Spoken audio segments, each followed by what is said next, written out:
Мојот следен соговорник е Антонио Јовановски од организацијата Go Green. Антонио, добро утро. Се чини дека веќе гледаме примери од светот, фотографии на кои што животните се повеќе се надвор во ова време кога ние луѓето сме затворени внатре.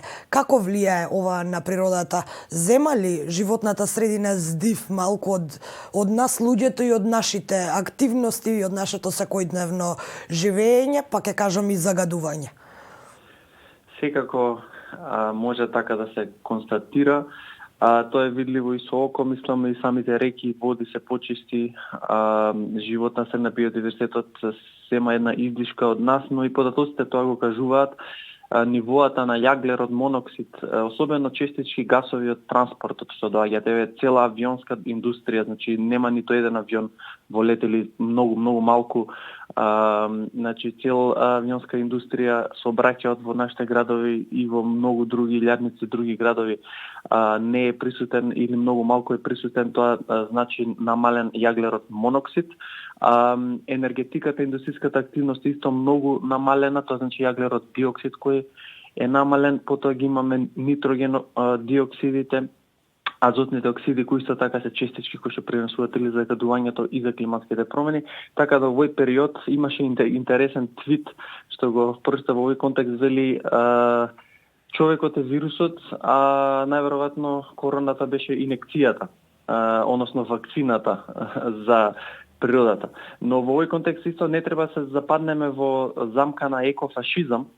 Екофашизам е една идеологија која што вели дека човекот штети на природата и политичари ја земаат идеологијата за да направат забрани за нови луѓе кои доаѓаат во земјата, за мигранти, за избеглици, од аспект на ќе зачуваме животната средина доколку сме помалку луѓе. Така да треба да имаме предвид и да бидеме внимателни со тоа во контекст на човекот е вирусот на планета Земја. Антонио, кога ме прашаа колегите од Србија при појавата на првиот коронавирус во Скопје, дали луѓето се во паника и дали носат маски на улица, реков па кај нас маските не се ништо ново, бидејќи досега луѓето носеа маски не поради коронавирусот, но поради загадениот воздух. Во неколку денови, покрај тоа што сме сите дома и поради оној полициски час, сепак се појавија денови со зголемено загадување. На што се должи ова? Па точно, ако се обраќа да трнеме од формулата, нели велиме индустрија, грејење од домакинства, транспорт и градежни активности. Да речеме тие 4 категории се можеби главни. Сега транспортот и градежните активности се дефинитивно намалени, значи не останува индустријата и грејењето. Може секако повторно да се каже грејењето, бидејќи сепак луѓето се дома, сите домакинства може и многу повеќе трошат во однос за грејење, особено кога беа ладни периоди, но кога имаше сонце, бидејќи многу и променливо време во последниот месец, така и ќе биде со зголемени климатски промени, имаме нагли температурни разлики, значи кога е топло, може тоа да се остави на индустријата. Значи имаме голема индустрија, но препоставуваме и мали индустријски капацитети кои што исто дали преработуваат некој вид на метали, што тоа и горат, или пак користењето на грејењето, енергенсот исто така е некој прљав енергенс, значи би се должело на индустријата и грејењето, и кога веќе целиот фокус или голем дел од капацитетите се повредени со корона вирусот, мислам дека тука и инспекцијските служби во однос на загадувањето можеби се намалени, па некои индустрии тоа го користат за да направат можеби нешто што преходно не би може така да направат, и со тоа имаме зголемено загадување. Да ќе би рекол, индустријата и грејењето се сепак тие фактори што дури во лето, нели, ние имаме загадување. Но тоа што е интересно, што е многу важно, дека иде за студија вчера баш ја прочитав, дека PM10 частичките помагаат за ширење на коронавирусот.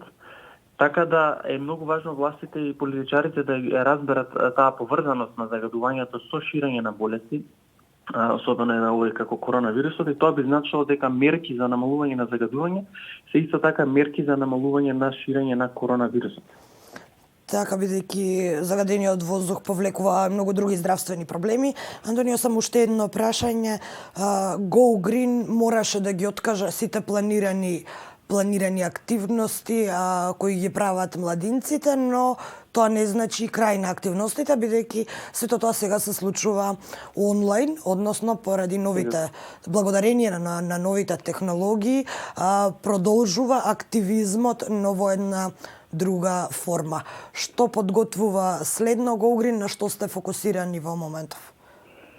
Па точно периодов имаше планирано настани во средните училишта за петиција и кампања за сончева енергија, за поголемо користење сончева енергија во образовните установи и за грејење и за струја, но исто така ние во тек петиција за образование за климатски промени, односно да се зајакне образование за климатски промени и тие компетенции, вештини кај младите кои што треба да ги изградат за да може да се справат со последиците од климатските промени. Значи мора да разбереме дека за жал оваков вид на состојба ќе нема да биде некоја ретка појава во последните децении, поради тоа што покрај една ваква криза тука ни се случуваат и последици од климатските промени кои тек допрва ќе бидат засилени.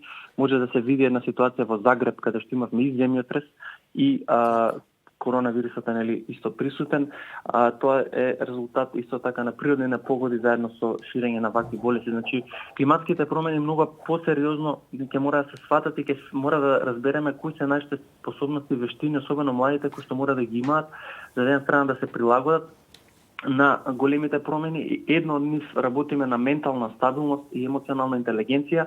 Значи со големите промени младите, но и човештвото генерално еден голем предизвик е депресијата и психолошките предизвици кои што ќе се јават кај луѓето и способноста да ја стабилизираме, односно да не паднеме во депресија, да бидеме ментално стабилни на сите овие промени, ќе биде од суштинско значење и тоа е една мека вештина што кај младите работиме, од друга страна работиме на самото техничко знаење за климатските промени и бараме за кај Министерството за образование и другите институции како Биро за развој на образование и Центар за стручно образование да посветат поголемо внимание на образованието за климатските промени и одржливиот развој и се тоа како што рековте стана дигитално, значи имавме планирано кампањи и настани во градовите, во 7 градови каде што имаме Биди зелен клубови, така ќе викаме, сега тоа све е онлайн. Од друга страна исто работиме на различни модели на економскиот модел.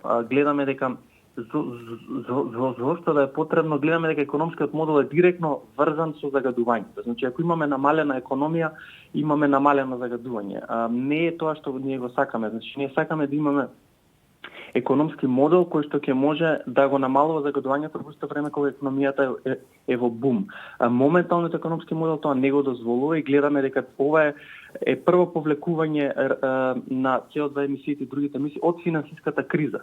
Значи мора да имаме нека економска или финанска криза за да можеме да ги намалиме CO2 емисиите и другите загадувачи супстанции. Значи нови модели се социјална економија, социјално предпријатие, исто така монетизирање на одредени активности, например во домаќинството, како пеглање, миење садови, тоа е труд кој што не е монетизиран и сакаме да развиеме некои нови модели економски кои што би ги предложиле за да може да се вреднуваат, поради тоа што моменталниот економски систем, како што реков, е во директна спротивност со заштита на животна средина. И во тој контекст да развиваме социјално предпријатие, кое што социјално предпријатие ќе дава услуга за зградите, домаќинствата за селектирање, ќе ги вклучува најранливите категории на собирачите на отпад и социјалното предпријатие, значи таа услуга која што ќе поттикнува примарна селекција дома, а ќе даде услуга од пред врата, што се вели за да биде собран тој отпад и тоа ни е во мирување. Значи во неколку згради имаме воспоставено тој систем, е во мирување и чекаме да се стиши и да се стабилизира работата за социјалното предпријатие, да може да тргне во полна активност. Тоа е поврзано со зелените работни места кои што ги промовираме и работиме на истите и во образовниот процес, значи квалификации за зелени работни места и така натаму. Антонио Јовановски од GoGreen, благодарам што одвои време да се јавиш изутринава во утрински брифинг. Сепак мора да ја третираме оваа тема бидејќи е важна, како што спомена и ти, тесно поврзана и со ширењето на најразлични вируси и болести. Ви благодарам на вас што обрнувате внимание на оваа тема и во овие услови и да, како што рековме, е тесно поврзана и PM10 частичките мора да се намалат со тоа што ќе намалиме ширење на коронавирусот, властите да не ја заборават и оваа тема.